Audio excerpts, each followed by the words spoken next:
ঈশ্বরদীতে অনুষ্ঠিত এক রাজনৈতিক আলোচনা সভায় বিএনপির কেন্দ্রীয় নেতা ও সাবেক এমপি বীর মুক্তিযোদ্ধা সিরাজুল ইসলাম সরদার বলেছেন, ইসলামী বিশ্ববিদ্যালয় এবং স্থানীয় রাজনৈতিক কাঠামোকে শক্তিশালী করতে ঐক্যবদ্ধভাবে কাজ করতে হবে। বুধবার রাতে আটঘরিয়া উপজেলার বাঘৈলের সরদার বাড়িতে সভা অনুষ্ঠিত হয়। সভায় প্রধান অতিথির বক্তব্যে তিনি বলেন, বাংলাদেশি জাতীয়তাবাদ প্রতিষ্ঠা ও ভৌগোলিক বাস্তবতার ভিত্তিতে রাষ্ট্রীয় কাঠামো গড়ে তুললে জনগণের যথাযথ মূল্যায়ন নিশ্চিত করা সম্ভব হবে। সভায় স্থানীয় বিএনপি, যুবদল ও অঙ্গ সংগঠনের নেতাকর্মীরা উপস্থিত ছিলেন। অনুষ্ঠানে সভাপতিত্ব করেন বিএনপি নেতা হান্নান আলী মেম্বর। বক্তারা পাবনা জেলা বিএনপিকে আরও সুসংগঠিত করতে দলের চেয়ারপারসন তারেক রহমানের দৃষ্টি আকর্ষণ করেন এবং সাবেক এমপি সিরাজুল ইসলাম সরদারকে জেলা বিএনপি নেতৃত্বে দায়িত্ব দেওয়ার দাবি জানান।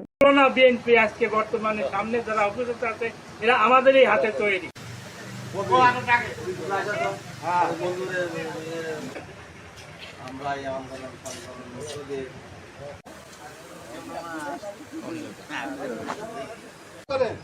তারেক জিয়া কিন্তু বারে বারে কিন্তু একটা কথা বলছি যে দলকে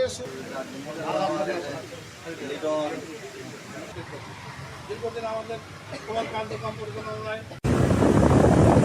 তাহলে আজকে যারা বিএনপি কর্তৃক আয়োজিত আজকের এই মত বিনিময় সভা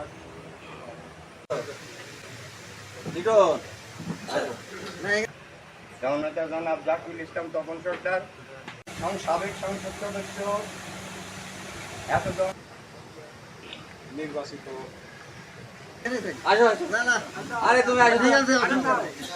রাজনীতি আছে, আমাদের গুপ্ত রাজনীতি আছে। এই কাজগুলো করতেছে তাদের বিপরীতে